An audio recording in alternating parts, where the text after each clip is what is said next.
Tradición, orgullo, pasión. Cillar de Silos, una bodega, una familia.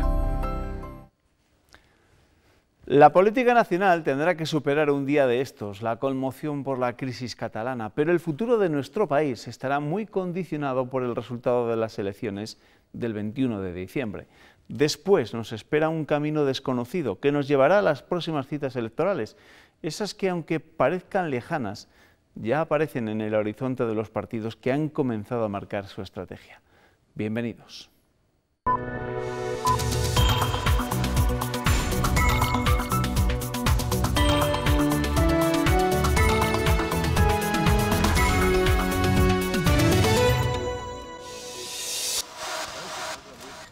Nuestra imagen del día es la del desembarco de la cúpula del PSOE en Valladolid. Pedro Sánchez saca por primera vez una reunión de su ejecutiva de la sede de Ferraz y elige la capital del Pisuerga como guiño a su portavoz, al alcalde de Pucela, Óscar Puente, para auditar el grado de incumplimiento del pacto entre PP y Ciudadanos que llevó a Rajoy a la Moncloa y donde no han faltado las referencias a la complicada situación política que atraviesa nuestro país.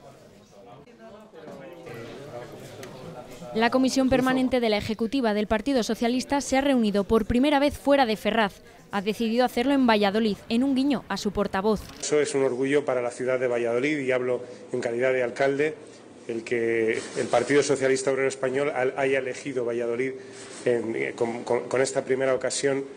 En esta reunión han realizado una auditoría al grado de cumplimiento por el Gobierno de los acuerdos entre el Partido Popular y Ciudadanos. Que en realidad es algo que deberían haber hecho los firmantes, pero que no lo han hecho. Ellos deberían ser los más interesados en comprobar los avances de sus compromisos, aquellos que firmaron en octubre del año pasado.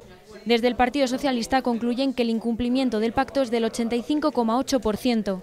La tendencia es la de incumplir precisamente aquello que acuerdan.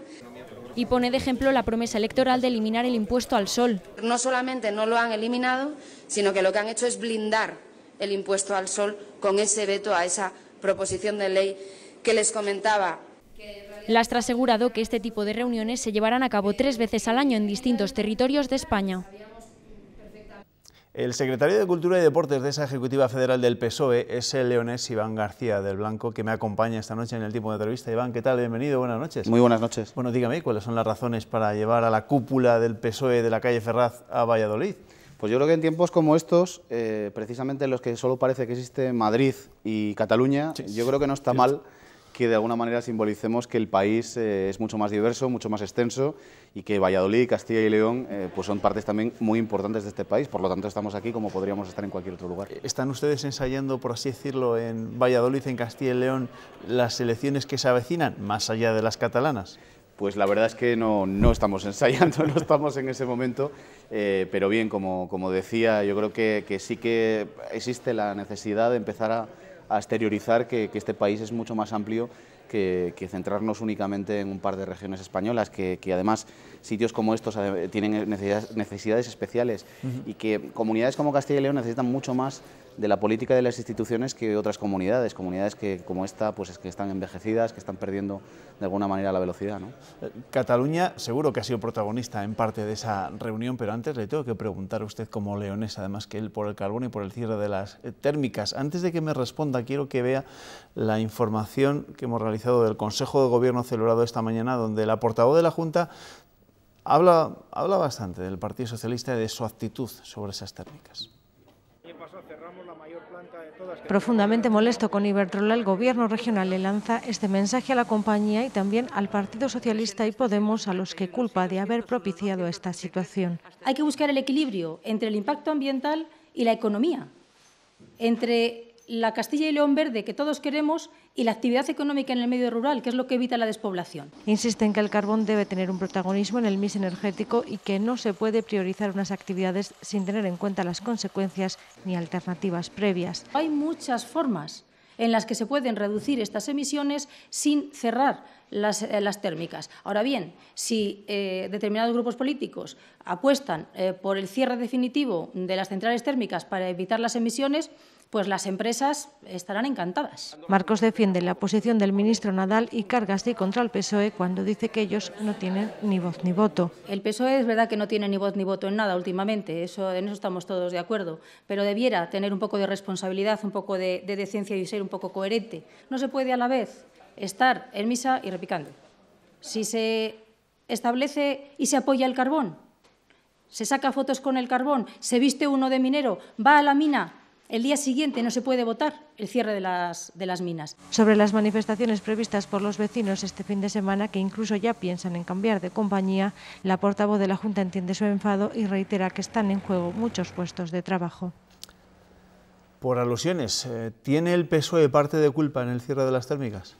Yo lo primero que me suscita lo que acabamos de ver, y es verdad que soy leonés, pero es que además soy de familia minera, es que la portavoz de la Junta habla de un tema de oídas que no conoce muy bien, porque ha dicho alguna lindeza que la verdad es que llama mucho la atención para alguien que conozca mínimamente el sector.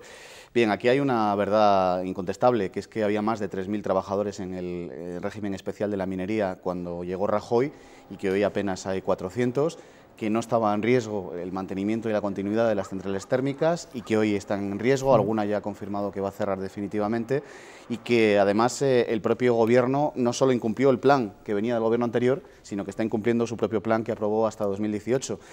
Cuando la Junta o cuando el Partido Popular se refiere a una proposición no de ley simbólica que se aprueba en el Parlamento para instar a las autoridades europeas dentro de un plan que va más allá de 2020 y 2030, y le da tanta importancia, en fin, me gustaría recordarles que es que tenemos la espada de Damocles del cierre de la minería definitivo y del cierre de las térmicas ya para este año, para el 2018, que eso es lo que hay que solucionar. Pero centrándonos en las térmicas, ¿se equivocó el PSOE al secundar la propuesta de Podemos para reducir las emisiones de CO2? Y se lo pregunto sobre todo porque desde el PSOE de Palencia lo llegaron a calificar de error. Yo creo que el sector del carbón y las térmicas se juega mucho más en la calificación de dicho sector como sector estratégico que en cualquier otra cuestión. Aquí simplemente se referían a que en esa moción se instaba a dejar de pagar por la puesta a disposición a las centrales térmicas, no, a todas las centrales que están ahora mismo en la red, que a todas se les compensa. Al Gobierno y al Partido Popular le molestaba mucho porque eso también afectaba a las centrales nucleares, pero bien, como digo, realmente el carbón y las térmicas tendrán sentido y tendrán una continuidad si se le declara sector estratégico, si se entiende que hay una reserva estratégica de un país que no tiene otra fuente de respaldo de energía fósil más que el carbón y que por eso tiene que mantenerla, y aunque cueste un poco más, tendrá que mantenerla porque además va a mantener la actividad en unas cuencas mineras que no han tenido ninguna alternativa. Hoy son noticia el cierre de las térmicas, ayer era noticia el cierre de los pozos mineros, pero muchos ciudadanos consideran que los partidos están utilizando el carbón para su lucha partidista. Es decir, en la situación en la que nos encontramos actualmente y con los compromisos que ha firmado el Gobierno español, el Estado español en materia medioambiental, en las cumbres del clima, etcétera, etcétera, etcétera, ¿el carbón tiene futuro? Yo creo que puede tenerlo. Yo creo que el porcentaje que en este momento se está quemando en las centrales térmicas españolas y que corresponden al mix energético es perfectamente sostenible. Yo creo que si alguien no hubiera desmantelado la ciudad de la energía, que ahora es un éxito en países como Islandia, pues probablemente no estaríamos hablando de una dicotomía entre quemar carbón y el cumplimiento de las necesidades medioambientales. Yo creo que se puede hacer perfectamente compatible, pero para eso hay que tener voluntad y, obviamente, invertir. Si hablamos de que es un monocultivo en muchas regiones de esta comunidad autónoma y que, por lo tanto, tendría que ser absolutamente prioritario, yo, si fuera el Gobierno autonómico, en lugar de estar pendiente de lo que hace la oposición, le pediría al Gobierno que empezara a hacer las cosas bien. Es que es absurdo que le pidan nada a la oposición en Castilla y León y a la oposición en España, como es el Partido Socialista, cuando, si el Gobierno quiere, no se va a cerrar ninguna central porque tiene esa potestad. Bueno, pues yo le invito a que le pida al Gobierno eso, porque desde luego el PSOE va a hacer lo mismo. ¿Y usted qué cree que debería hacer la Junta ante decisiones como la de Iberdrola, de cerrar en este caso la central térmica de Velilla, también otra central asturiana? A mí me llama la atención además este caso en particular, porque yo me desperté un día con estupor con unas declaraciones de la consejera Pilar del Olmo hablando de Iberdrola como la compañía de referencia del Partido Popular en Castilla y León. Que sepa usted a qué se estaba refiriendo la consejera, pero bueno, de alguna manera yo creo que dejaba entrever que hay una relación especial de complicidad entre la Junta y esta empresa. Probablemente tenga que ver con esa gran dimensión eólica que ha tenido Iberdrola en Castilla y León. Pero como digo, si el PP de Castilla y León le pidiera al PP nacional que le dijera a Iberdrola que no puede cerrar, Iberdrola no puede cerrar, porque se trata de una decisión que le compete en última parte al Gobierno. Bueno, además del carbón, evidentemente, le tengo que preguntar a mi invitado de esta noche por lo que es noticia desde hace unas cuantas semanas en nuestro país, por el asunto catalán y por lo que, en primer lugar, le quiero preguntar por lo que comenzó ayer, ¿no? Esa comisión propuesta por el PSOE para reformar el Estado autonómico, que yo no sé si ha empezado con mal pie o que tiene poco futuro, no solo porque no formen parte de la misma los partidos independentistas y nacionalistas y Podemos, sino porque además el PP ha dicho que él no va a esa comisión para reformar después la Constitución. ¿La comisión nace, por así decirlo, muerta? Bueno, yo creo que hay que valorarle al PP, más allá de alguna declaración extemporánea, que por fin haya abierto la caja y podamos empezar a hablar de cómo mejoramos y cómo modernizamos el país, porque cuando se habla de una reforma constitucional tiene como fin también la reforma de la Constitución. Claro, cuando hablamos de una reforma constitucional no hablamos solo del ordenamiento territorial, sino que hablamos de otras muchas cuestiones, de modernizar y de adaptar la Constitución a las necesidades de un país como España, que es un país en el siglo XXI y que está además inserto en el espacio europeo. Por lo tanto, yo quiero ser positivo en ese sentido. Yo creo que además no tiene sentido y se caerá por su propio peso que partidos como Podemos, que está siempre hablando de la necesidad de dialogar en cualquier circunstancia, sigan fuera de una mesa que al final lo que quiere precisamente es modernizar el país, que al final fue su gran bandera, modernizar, regenerar, cambiar la Constitución, volver a hacer un proceso constituyente que conecte con los ciudadanos. Es decir, no tiene mucho sentido que estén fuera. Y entiendo también que si queremos buscar una salida al conflicto territorial, los nacionalistas tendrán que acabar también sumándose a esa comisión. Que, por cierto, y quiero dejar ese concepto muy claro, no se trata de que el PP y el PSOE pacten una reforma constitucional, no. Se trata de que todos los partidos pacten una reforma constitucional que va a tener que sancionar, que va a tener que votar ese sí en referéndum todos los españoles. Pero ¿va a ser posible alcanzar un acuerdo sobre esa reforma? Ya no voy a decir de la Constitución, de otros aspectos, pero sobre todo en lo que se refiere al modelo territorial, tal y como están las cosas en estos momentos. Yo creo que lo más difícil era abrir, como digo, abrir la espita, que lo más difícil era llegar a la conclusión de que teníamos que sentarnos a hablar y de que teníamos que sentarnos a plantear un nuevo modelo, y a partir de aquí yo creo que el devenir de los acontecimientos va a caer por su propio peso, porque creo que incluso los miembros del Partido Popular, muchos de ellos en gobiernos autonómicos, son perfectamente conscientes de que el Estado autonómico necesita una mejora y una modernización. Tenemos un Estado cuasi federal o federal de hecho, pero no tenemos las herramientas que suelen tener precisamente un Estado federal para funcionar eficientemente y para resolver los conflictos. Eso es algo que tenemos que incluir y, por cierto, también incluir una norma específica de cómo se puede responder ante cuestiones como lo que hemos tenido en Cataluña, que no han hecho sino suscitar dudas, ¿no?, durante todos los días y todos los meses de cómo se debía responder. Eso también tiene que estar claro en una reforma constitucional. ¿Y cómo se puede responder? ¿Dando más autogobierno, más capacidad de autogobierno a esas comunidades autónomas? No necesariamente. Yo creo que lo que hay que es que reordenar y, como digo, cuando haya un conflicto, yo quiero que recordar que todo este conflicto en Cataluña comenzó con una reivindicación económica, con una reivindicación de falta de financiación de los servicios básicos. Pues cuando haya un conflicto de esas características, que tengamos muy claras cuáles son las normas, cuáles son las reglas para dirimir esos conflictos, que no se enquisten el tiempo cuando se da la circunstancia, como en este caso, de que coinciden dos gobiernos, el gobierno de Mariano Rajoy y el gobierno de los nacionalistas en Cataluña, que solo buscaban la confrontación y que simplemente planteaban un diálogo de sordos. ¿Ustedes en el PSOE están contentos de cómo se está desarrollando la aplicación del artículo 155 de la Constitución, del que ya nos hemos olvidado y antes parecía que iba a ser la bomba nuclear? Bueno, eso es una buena conclusión en sí misma. La pregunta yo creo que se autorresponde. Nosotros estimamos que el 155 se aplicó con ponderación y con proporcionalidad y por eso apoyamos esa medida, que además fue un acierto convocar, y eso lo pedimos expresamente, convocar elecciones inmediatamente, y por lo tanto la propia normalidad de la asunción del funcionamiento del 155 es el mejor resumen de que las cosas fueron bien y que van bien, ¿no?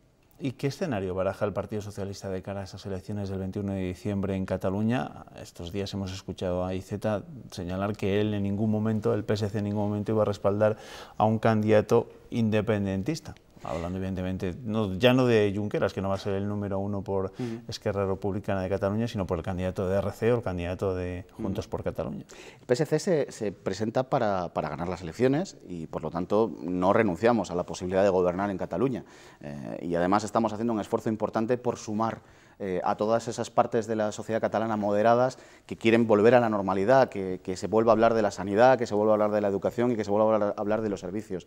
A partir de ahí, nuestra opción y nuestro objetivo es que se rompa esa política de dos grandes bloques enfrentados que no hacen sino chocar, que se empiezan a introducir un poco de complejidades en el debate político, que se empiece a hablar de otras cosas que pueden unir, incluso en un momento determinado, aunque eso no signifique o no implique que haya que apoyar un gobierno o entrar en un gobierno, pero que pueden unir ideológicamente a quienes en el terreno territorial, pues en este momento no tienen nada en común. Pero lo que sí es cierto es que lo último y lo único y la premisa para todo eso es que volvamos a la legalidad y que estas elecciones normalicen la situación en Cataluña. ¿Y qué ven más factible? ¿Que se reedite el famoso tripartito que llevó a la presidencia de la Generalitat a candidatos socialistas del PSC o que el Frente Constitucionalista tenga alguna opción?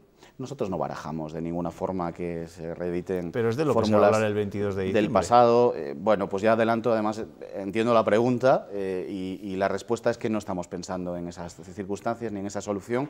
De la misma forma que rechazamos algunos conceptos como bloque constitucionalista que sí que pueden llevar a la necesidad, ¿no?, de que actuemos de una determinada manera con rigidez. Yo creo que, como decía, hay que meter más cláusulas de complejidad en el debate político y tratar de resolver lo que ocurra a partir del 21D, que no será fácil, por cierto, no. Tratar de resolverlo pues con mucha habilidad, con mucho diálogo y ya digo, desde la legalidad. Pero ya digo, nosotros no estamos en fórmulas de esas características, de la misma forma que nadie puede pedirnos que automáticamente tengamos que apoyar a un candidato de otro partido que por no ser independentista.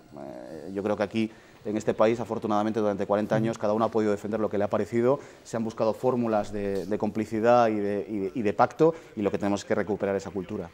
Iván García de Blanco, gracias por acompañarnos esta noche en Tiempo de Entrevista. Muchísimas gracias a vosotros. Gracias.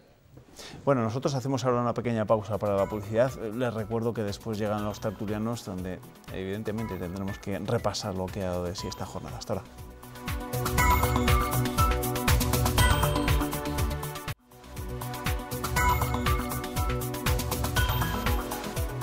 Seguimos con el repaso de la actualidad de esta jornada. Llega ya el momento de la tertulia de leer la prensa. Les presento a los periodistas que me van a acompañar durante los próximos minutos. Roberto Malledo, ¿qué tal? Bienvenido, buenas noches. Hola, ¿qué tal? Buenas noches. Nacho Foces, ¿qué tal? Muy buenas noches. ¿Cómo te va? ¿Bien? Bien, no me puedo quejar. Bueno, pues no te quejes.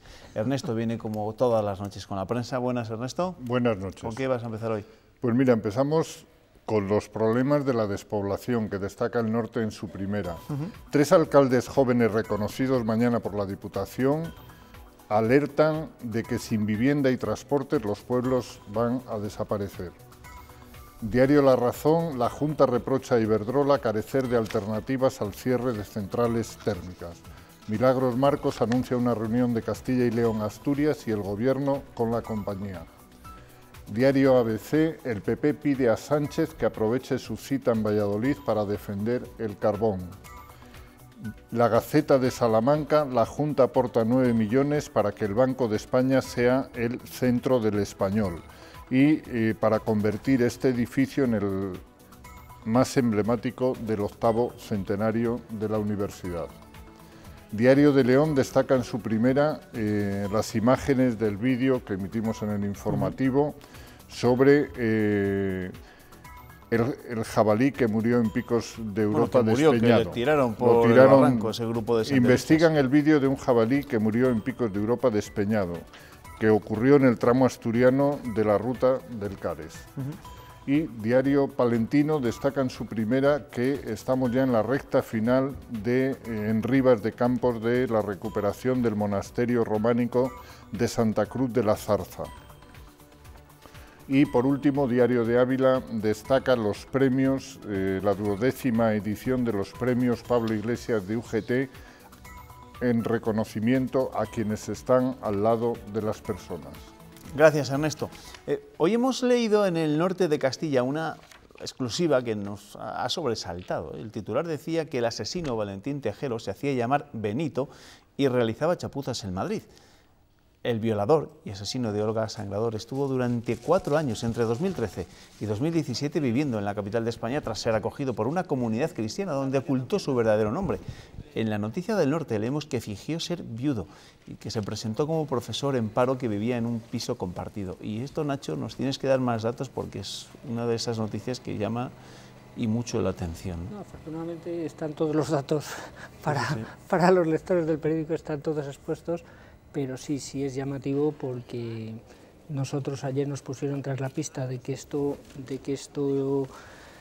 había pasado, vamos, que este hombre había vivido como había vivido todo este tiempo en Madrid. Incluso mañana damos una nueva entrega con más datos de cómo este hombre, nadie ha podido sospechar absolutamente nada. Hombre, él cumplió su condena, cumplió parte de su condena, se benefició de toda la normativa de la doctrina Parot, que le permitió salir muchísimo antes de lo que era deseable, dado lo que había hecho.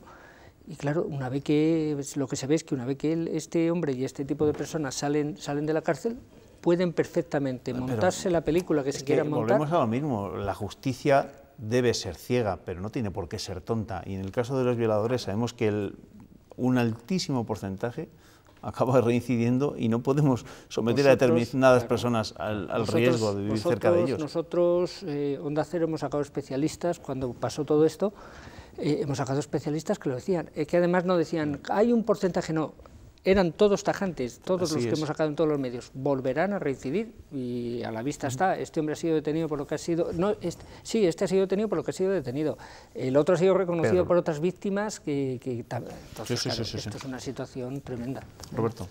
Sí, evidentemente, todos nos lo decían, que esto iba a pasar y lamentablemente se está confirmando. La verdad es que la historia de Valentín Tejero nos recuerda casi a la serie aquella de Antena 3, ¿no?, de Manos a la Obra, de Benito, el que hacía las chapuzas, ¿no? Desgraciadamente, esta pantomima, esta vida alternativa que se creó Valentín Tejero y que ha hecho que pudiera esconderse durante 4 años hasta que ha vuelto a delinquir con ese abuso sexual. Y yo creo que de nuevo cobra fuerza aquello de las condenas revisables, ¿no?, las cadenas perpetuas revisables, como defienden entre otros el presidente de la Audiencia Provincial de Valladolid. Bueno, pues mañana más datos, como les digo, o como nos contaba Nacho en la edición del Norte de Castilla. Vamos a hablar ahora de otro asunto, antes de hablar del tema, el polémico tema del cierre de la térmica de Velilla. Hoy Herrera ha estado en Burgos, no ha hablado abiertamente de esta cuestión que tanto enfado le ha producido. El sector de la automoción vivirá una auténtica revolución en el próximo quinquenio, con cambios desde el punto de vista tecnológico y también en el modelo de negocio. Es la previsión que maneja el grupo Volkswagen y que este jueves ha dado a conocer en Burgos, en la inauguración del nuevo concesionario multimarca Ureta Motor, donde, como les digo, ha estado el presidente de la Junta. Será el único cambio que va a experimentar el sector del automóvil en los próximos años. También tendremos que acostumbrarnos a que el concepto de vehículo en propiedad dará paso en breve al de coche compartido. Vamos a tener más cambios en los próximos 5 años que los que hemos tenido en los últimos 100 años, no tanto tecnológicos, que también, sino también en cuanto a modelo de negocio. Del futuro del sector del automóvil se habló durante la inauguración del nuevo concesionario multimarca del Grupo Ureta en Burgos, en el que se han invertido más de 7 millones de euros. El presidente Herrera aprovechó para destacar la importancia de este sector en la economía de Castilla y León. En el año 2016, con aproximadamente 616.000 vehículos fabricados, terminados, Castilla y León se posicionó como la comunidad autónoma líder, por delante incluso de Cataluña, dentro de la fabricación de vehículos en el conjunto de España. Y un guiño desde SEAT a Aranda de Duero y a Ávila. Siguen siendo candidatas a dar nombre al nuevo modelo de la gama SUV que saldrá al mercado a finales de 2018. Está todavía abierto cuál de los 4 nombres que han sido finalmente elegidos va a ser finalmente el nombre decidido. Tecnología de última generación para afrontar los retos de futuro en la venta de Audi, Volkswagen, SEAT y Skoda. Voten, ya saben, o por Aranda o por Ávila, sobre todo. No os voy a preguntar por coches, os voy a preguntar por el asunto que más ha enfadado. Yo creo que desde hace bastante tiempo no veíamos o no escuchábamos a Juan Vicente Herrera tan enfadado como con Iberdrola tras el cierre de la central térmica de Velilla, un asunto que ha pillado bastante desprevenido al Ejecutivo Regional. Bueno, a los hechos nos podemos remitir, ¿no?, porque justo el día anterior ha estado compartiendo acto en Salamanca con el presidente de Iberdrola. Obviamente no le dijo nada el anunciado que iban a anunciar la solicitud de cierre de Velilla, y de ahí yo creo que también el enfado y las palabras, ¿no?, traición, deslealtad, poco corazón, bueno, expresiones que no se suelen escuchar mucho en política, ¿no? Bueno, efectivamente está enfadada la Junta, entre otras cosas porque tampoco es la primera, ¿eh? Recordamos que Iberdrola también apostó por el cierre de Garoña, que ha sido una decisión que ha dolido y mucho al Ejecutivo regional. Hablaba Juan Vicente Herrera de no tener corazón. Las empresas, tal y como están concebidas, empresas multinacionales como Iberdrola, ¿tienen corazón? Teniendo en cuenta que tienen que responder ante una junta de accionistas que llegan de todas las partes del mundo. Mismo, de todas partes del mundo. Es decir, pensar que en Wall Street, por ejemplo, o que en la City londinense, o en Japón, en la bolsa de Japón, hay alguna empresa que actúa con corazón, yo creo que con Pisceras sí se puede, a esos niveles sí se puede, sí pueden ser las que más marquen el devenir de determinadas operaciones, pero corazón no, es decir, estamos hablando de capital, estamos hablando de dinero y puede haber de todo menos corazón. A mí me ha sorprendido mucho eso de que a su vez el presidente se sorprenda por la falta de corazón, decía, de Iberdrola. A las alturas a las que estamos, es que es como pensar que los niños vienen de París o que los reyes no son los padres, ¿no? Entonces, a mí me ha sorprendido eso, me ha sorprendido mucho lo que decía Roberto, es que han estado ese mismo día, han estado con él el presidente de Castilla y León, el ministro que se presenta por Palencia donde se va a cerrar esto, el ministro de Asuntos Exteriores, el alcalde de Salamanca y presidente del partido, y no comentaron nada, y luego se enteran justo al día siguiente. Claro, ahora cierran allí Velilla y ya cerramos, si quieren, todo el norte de Palencia. Es puntilla tras puntilla a un sector que parece más que condenado a lo que está condenado, a desaparecer. Y con ello, lo que está muy claro es que van a desaparecer muchas comarcas, ya no pueblos, ya no donde están asentados, no, comarcas enteras van a desaparecer. Sí que es verdad que luego suena un poco sarcástico el decir, bueno, vamos a ver cómo recuperamos esto, y consideramos que las edades del hombre pueden ser un revulsivo de medio año. Si vamos ahora a Cuéllar, seguro que en las próximas semanas en Cuéllar van a notar claramente toda la población de Cuéllar lo que ha sido las edades, porque precisamente les va a faltar las edades, pero no puede haber unas edades permanentes. Pensar en corazón, pues sí, puede sonar un mensaje incluso romántico, que puede quedar muy bien, pero de un presidente de un gobierno no se puede decir que eche mano de qué sorpresa, que esta empresa no tiene corazón. Igual Herrera también se estaba acordando de lo que ocurrió en agosto, cuando también se decidió el cierre de la central nuclear de Santa María de Garoña. Sí, yo creo que lo estaba personalizando ese mensaje en Sánchez Galán, más que en Iberdrola en sí como empresa, ¿no? En su consejo de administración. A lo mejor es alguien con el que ha tenido trato durante mucho tiempo y a lo mejor le ha dolido especialmente por eso, ¿no? Pero ahora lo que hay que ver también es el recorrido que tiene el decreto que ha preparado el Ministerio de Energía para impedir el cierre de Velilla, o si no, si Iberdrola sigue adelante, que tenga que subastarlo, ¿no? Y es un poco ahí a lo que hay que agarrarse si se quiere salvar la central. Y esto ha derivado en una guerra abierta entre los principales partidos. El PP acusa abiertamente al PSOE y a Podemos de ser un poco los responsables del cierre de este tipo de plantas térmicas, por aquella famosa medida que aprobaron en el Congreso de los Diputados por el tema de las emisiones de CO2.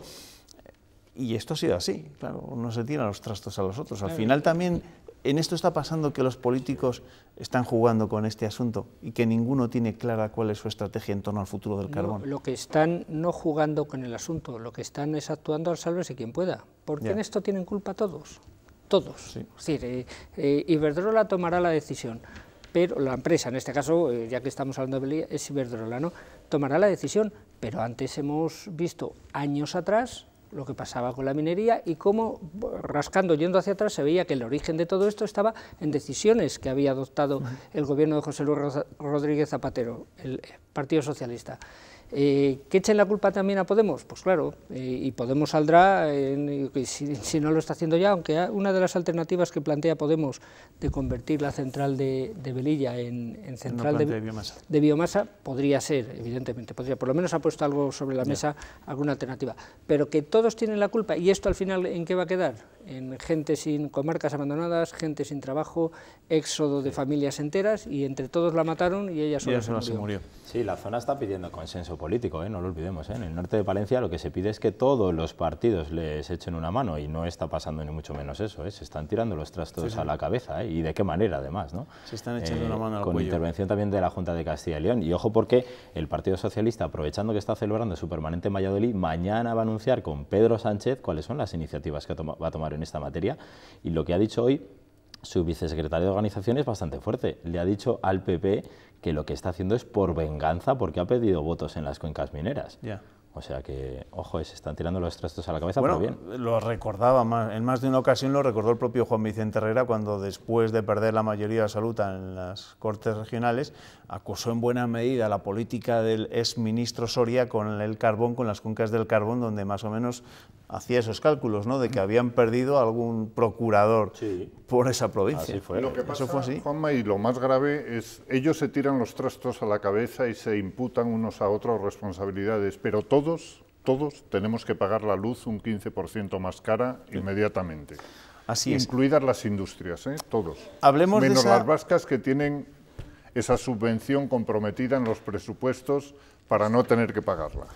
Hablemos de esa reunión que mantiene la cúpula socialista, la cúpula del Partido Socialista en Valladolid. Por primera vez ha salido una reunión de la Ejecutiva Federal de la sede de la calle Ferraz y se ha ido a hacer galas, a hacer bolos por otros puntos de España. El primer destino ha sido Valladolid, la ciudad de su portavoz, del alcalde Óscar Puente. Dice Nacho Foces en el norte, el PSOE ensaya en Valladolid la precampaña de las municipales. Ya estamos pensando en la precampaña de las municipales, o ya están pensando. Sí, vamos, llevan pensando mucho tiempo, y yo creo que es el escenario adecuado porque, a ver, esto siempre se ha dicho que esta tierra era el granero de votos del PP, ¿no? Entonces, si Aznar en sus tiempos venía a jugar al dominó una tarde y nos parecía muy importante porque inauguraba aquí el curso, pues que ahora venga el PSOE y venga además con la permanente de su Ejecutiva Federal, pues, y su líder a la cabeza, su líder máximo, Pedro Sánchez, también es importante.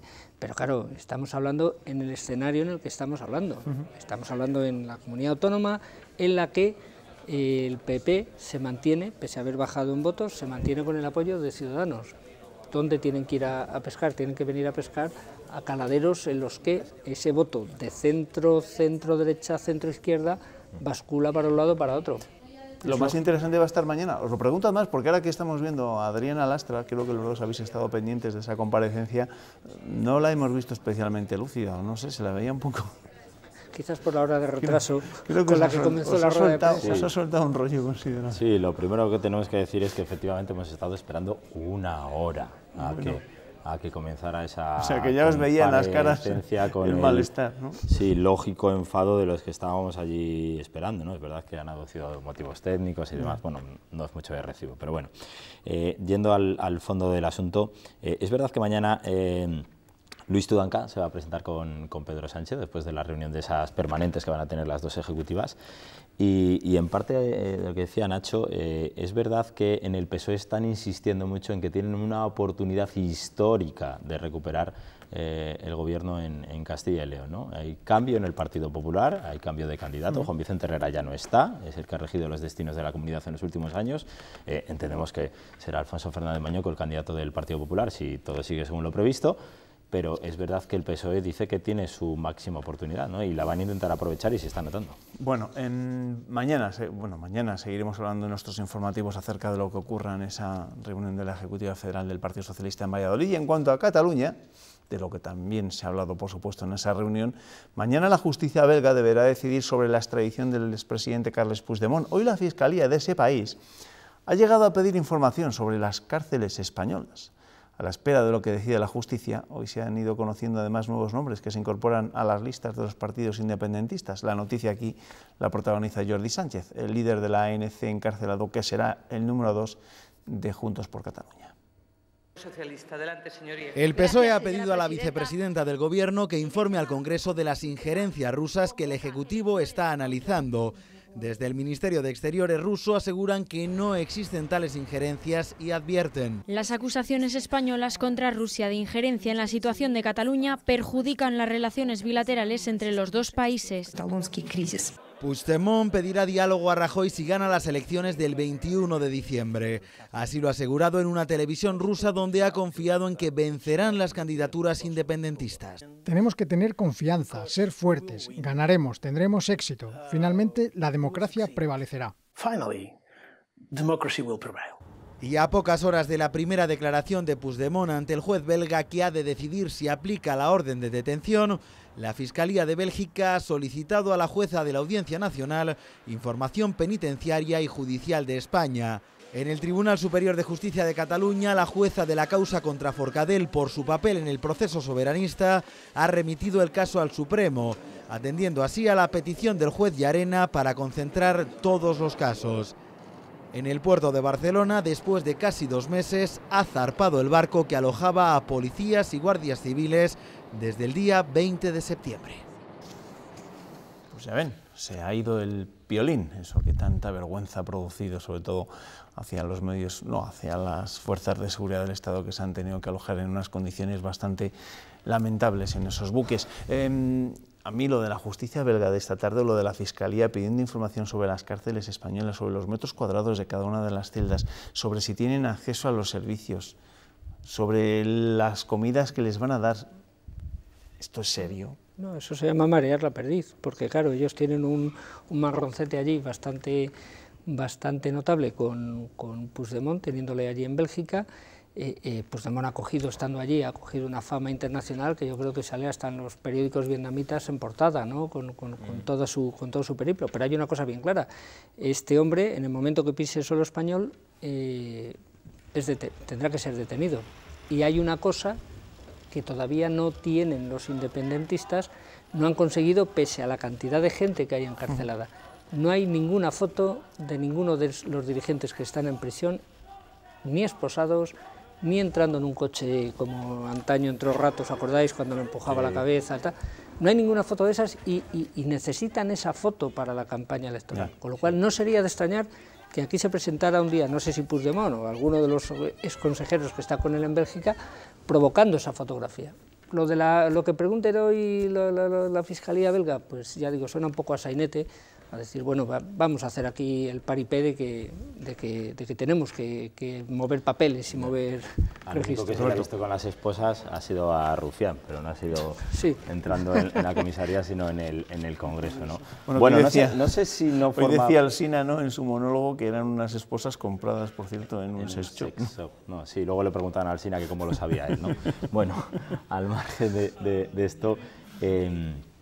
Bueno, veremos. Lo que no sé yo es si no existe algún tipo de protocolo también que haga que la Fiscalía tenga que preguntar por estas cuestiones que en realidad nosotros creemos verdaderamente bastante risibles, ¿no? Pero no obstante, hay una cosa, hemos visto en la pieza que habéis puesto, quién va a ser el número 2 de Puigdemont, que es uno de los líderes de la... Sí, uno de los 2 Jordis.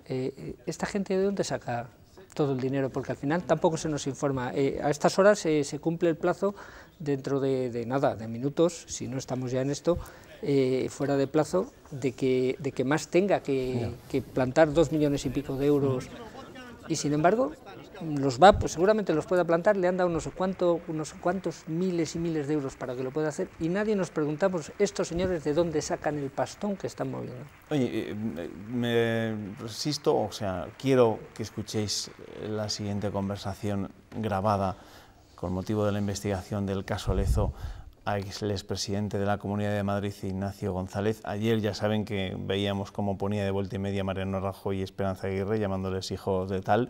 Pues hoy mantenía una conversación, hoy hemos conocido el contenido de una conversación que mantenía con un antiguo gobernador civil de Palencia, con Luis Vicente Moro, y hablaban de montar negocios en esta provincia.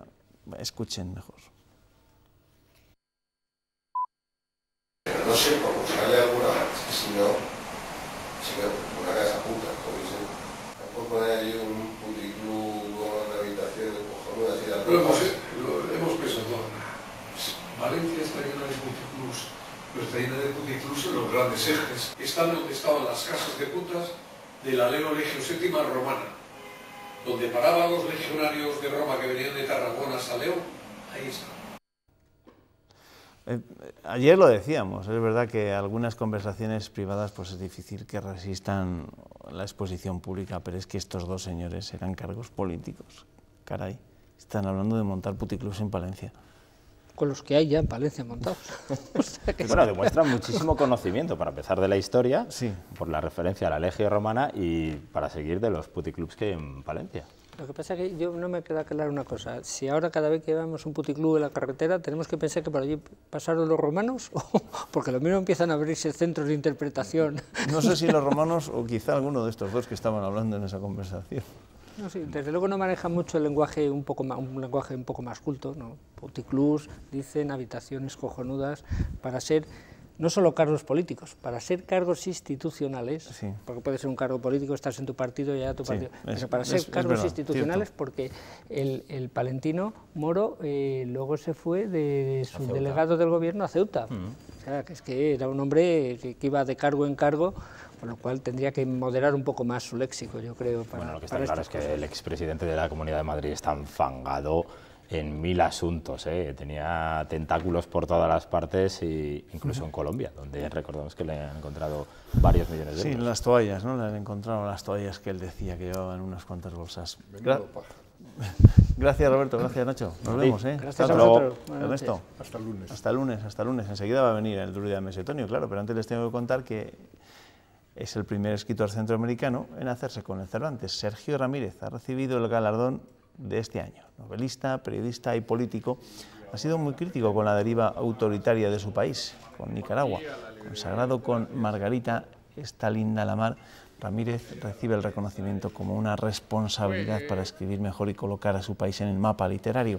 Se cumple además la tradición de repartir el premio alternativamente entre España y Latinoamérica. Y hacer una especie de indagación. Antes de finalizar, nos vamos como cada jueves al siglo II a.C., a las murallas de Numancia, donde está el druida Mesetonio. Buenas noches, venerable Mesetonio. Donde ahora veis las águilas de las legiones, habrá algún día castillos y leones. Oigo voces del futuro. ¿Qué augurios ha visto esta semana, druida? Esta semana las entrañas del ave y los pozos del vino me han mostrado que el presidente de la Junta de Castilla y León, Juan Vicente Herrera Campo, ha tenido una revelación. ¿Ha visto la luz el presidente? Sí, y nunca mejor dicho lo de la luz, porque la revelación tiene que ver con Iberdrola. Herrera ha descubierto a sus 61 años de edad que las multinacionales no tienen corazón. ¿Pero qué me está contando? Como lo oye. Y no solo que no tienen corazón ni sentimientos, sino que es casi seguro que las multinacionales actúan mirando los intereses de sus accionistas y clientes, y no los de las comarcas donde tienen sus factorías. Qué desilusión se habrá llevado Herrera, ¿eh? La complicidad entre políticos y empresarios siempre es engañosa, y el desengaño lo pagamos los ciudadanos que asistimos atónitos al revuelo de estos días. Ministros enfrentados, Tudanca proponiendo proposiciones de no de ley a la desesperada en las Cortes, y Galán, el superejecutivo salmantino, asegurando que no se va a perder empleo en Lada ni en Velilla, y defendiendo que hay que impulsar las energías limpias y no contaminantes. Tiene razón, seguramente, pero para los pueblos que pierden la planta es una pésima noticia. Un clavo más en el ataúd de esta España vacía nuestra, en cuyas noches ya solo se ven las luces intermitentes de los parques eólicos de Iberdrola. Sí, en su época no había multinacionales, ¿no? En la antigüedad lo más parecido que tenemos a una multinacional son las legiones romanas, que están ahí acampadas. Ni las multinacionales ni las legiones romanas tienen corazón. Quien seguro que no tiene corazón es la famosa estatua belga Manneken Pis, que esta semana ha lucido un traje popular segoviano. Cuidado que nos gustan las cosas folclóricas. El vestidito pasará a engrosar el nutrido ropero del popular niño meón belga, que cuenta ya con más de 1000 trajes en su colección. En Bruselas visten el monumento 130 días al año y desde ahora uno de los vestiditos será de Castilla y León. La pena es que la delegación segoviana no haya aprovechado el viaje completamente. A ver, ¿a qué se refiere exactamente usted? Pues podrían haber aprovechado para traerse de Bruselas a Carles Puigdemont vestidito de segoviana. Puigdemont, ahí lo tiene. Otro político desengañado por la realidad, ¿eh? Bastante más que Juan Vicente Herrera incluso. Y así se nos ha pasado la semana. Políticos decepcionados, empresas sin corazón y gente que disfruta con algo tan tradicional como vestir santos. Esa gente sencilla que aún puebla nuestros amplios páramos y nuestros feraces valles, que cuando no hay hambrunas, pestes o guerras, son lugares bastante tranquilos. Y cuando hay hambrunas, pestes o guerras, también. Venerable Mesetonio, nos vemos la semana que viene, ¿vale? Hasta el próximo jueves. Y ustedes ya saben, les dejo ahora con la información meteorológica con Andrés Gómez y recuerden que desde las 7:30 Antonio José Renedo nos va a contar cómo se despierta este viernes Castilla y León. Gracias amigos, que descansen.